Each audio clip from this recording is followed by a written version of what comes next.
닥치고 매도라. 개인도 채권 안 사용. 야, 제가 제목을 좀 과격하게 달한 것도 있습니다. 왜냐하면 채권을 안 사기는 안 하거든요. 채권을 사기는 삽니다.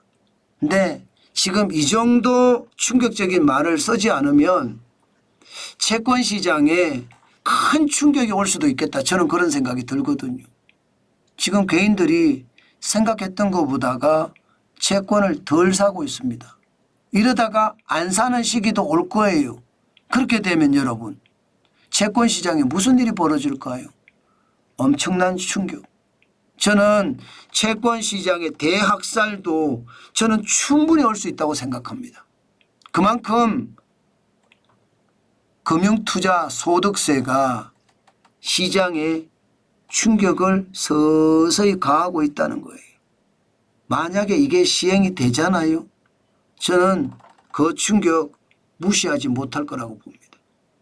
지금 민주당은 일단 시행하고 수정을 하자 이렇게 이야기하거든요. 일단 시행하고라는 말에 저는 말이 안 맞는다고 생각해요. 그러다가 시장에 엄청난 위기가 와서 수정을 하면 못합니까? 저는요 그게 굉장히 충격이 될 수 있다고 봅니다. 왜 제가 그렇게 생각하느냐. 여러분 이거 한번 보세요. 금융투자소득세가 2025년이에요. 1월 1일부터 시행이 됩니다. 그러면 일반적으로 한 6개월 전부터 대비를 한다고 해요. 6개월 전부터. 세금을 덜 내기 위해서. 채권을 파는 거죠. 지금 한번 보세요. 개인 투자자 채권 순매수 규모가 1월 3조 7천억 원이었죠. 2월 4조 1천억 원. 3월 3조 5천억 원이에요. 4월에 4조 5천억 원. 줄기 시작합니다.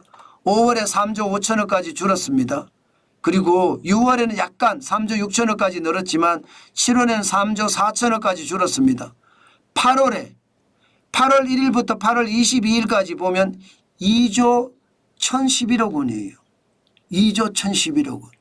이대로 가면 이제 3조 때는 고사하고 반토막이 나겠다. 2조 때에 머물겠다. 이런 얘기까지 나옵니다. 채권을 안 산다는 거죠. 채권을. 개인들이 그동안 채권 투자에 굉장히 많이 열을 올렸거든요. 개인들이 실제로 채권 투자에는 굉장히 관심을 많이 가지고 있습니다. 여러분 보세요. 채권을 얼마나 사들였는지. 2023년에 37조 5,620억 원. 올해도 1월에서 6월까지 23조 1천억 원이에요. 이대로 가면 작년보다 훨씬 더 많이 채권을 산다. 이렇게 이야기를 해왔습니다.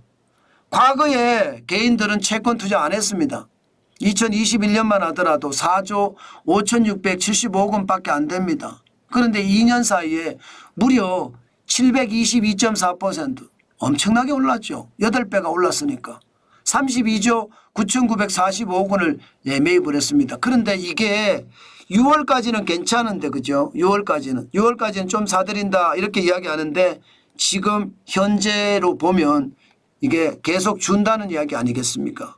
7월에도 줄고 8월에도 줄고 계속 준다는 거잖아요.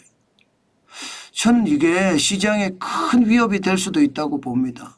왜 이렇게 주느냐가 문제인데 금융투자 소득세가 장난 아니거든요. 3억 이하다 이러면요. 내가 투자한 금액에 250만 원이 이익이 났어요. 여기까지만 봐줍니다. 여기까지만. 그러니까 5천만 원이 만약에 수익이 났으면 250만 원까지만 이게 비과세예요. 그리고 250만 원 이상 되는 부분이 있잖아요. 그러면 4,975만 원인가요? 4,975만 4,975만 원에 대해서는 22% 세금을 매깁니다. 22%. 만약에 이게 3억을 초과하잖아요. 3억 이하일 때는 22%인데 3억을 초과하면 27.5%를 매깁니다. 이게 주식시장에서야 5천만 원이 기본 공제지만 해외 비상장 주식이나 혹은 채권이나 파생상품은 250만 원이 기본 공제거든요. 그러면 여러분 채권 투자하시겠습니까? 채권 투자하다가 세금 폭탄 맞는데 누가 채권 투자하겠습니까? 만약에 이익이 3억 추가해서 이익이 나면 27.5% 세금을 내면 여러분들 같으면 세금 하겠냐고요. 이게 여러분 소득이 있는 곳에 기본적으로 세금이 있다 이 말이 맞는 말이기는 해요. 그렇지만 금융투자라는 것이 이게 똑같이 적용이 돼야 되느냐 저는 그런 생각도 해요. 왜냐하면 금융투자가 이익이 나면 이렇게 세금을 붙인다고 해요. 손해가 나면 어떡할 건가요? 손해가 나면 다 물어주나요? 예, 세금만큼 때 같은 것만큼 예를 들어 3억 이하 손실이 났어요. 그러면 뭐 정부가 뽑아가는 것처럼 22% 정도 손실을 보전해 주나요? 아니잖아요. 다른 소득은 어떻습니까? 사업에서 돈을 벌으면 돈을 버는 거예요. 그죠? 돈을 버는 거예요. 그런데 이게 금융투자는 상황이 다르거든요. 그런데 여기에다가 뭐 적게는 22% 많게는 27.5% 세금을 매긴다고 하니까 채권을 안 사죠. 이제는 채권을 계속 판다는 이야기가 나옵니다. 자칫 잘못하면요. 저는 채권런도 일어날 수 있다고 생각합니다. 채권런. 왜 채권런이냐. 여러분 2022년 11월인가요?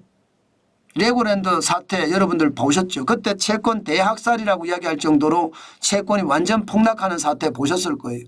그런 경우가 나타나지 말란 법 있을까요? 저는 없다고 봅니다. 없다고 봐요. 당연히 일어날 수 있다고 생각합니다. 채권을 굉장히 많이 가지고 있거든요. 게다가 많은 사람들이 지금 채권을 이렇게까지 많이 사는 것은 주로 말입니다. 국고채예요. 국고채를 많이 샀어요. 특히 말입니다. 특히 개인이 많이 사는 거는 국고채 20-2입니다. 20-2 30년물 굉장히 많이 사죠. 국고채 19-6 20년물 굉장히 많이 삽니다. 이런 게 아마 수익률이 더 좋기 때문에 많이 사거든요. 이렇게 많이 사는데 금액도 만만치 않잖아요. 37조 5,620억 원. 그러다가 만약에 이 금액이 말입니다. 2021년 금액처럼 4조 5,675억 원이 된다고 해보죠. 저는 채권 시장이 크나큰 위기도 올 수 있다고 봅니다. 크나큰 위기도.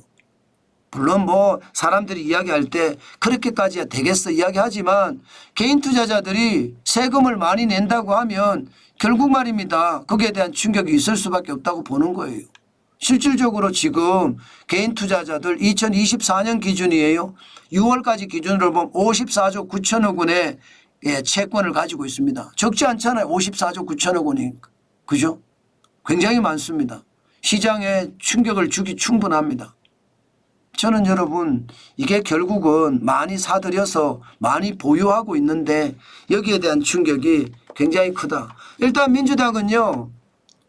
금융투자소득세를 실시하고 부작용이 나면 개선하자는 주의예요. 저는 민주당이 그냥 계속 밀고 갔으면 좋겠어요. 끝까지 계속 밀고 가서 어떤 일이 벌어지는지 시장에서 한번 봤으면 좋겠습니다. 굳이 말입니다. 이거 막으려고 노력할 필요가 있을까 그런 생각도 듭니다. 그만큼 말입니다. 저는 불안하다 그런 생각 지금도 해봅니다. 아마 채권 시장에 진짜 조심하셔야 된다는 이야기를 제가 그래서 여러분에게 드리는 겁니다. 조심하시고 조심하시는 거 잊지 마시고요. 그만큼 시장이 불안한 겁니다.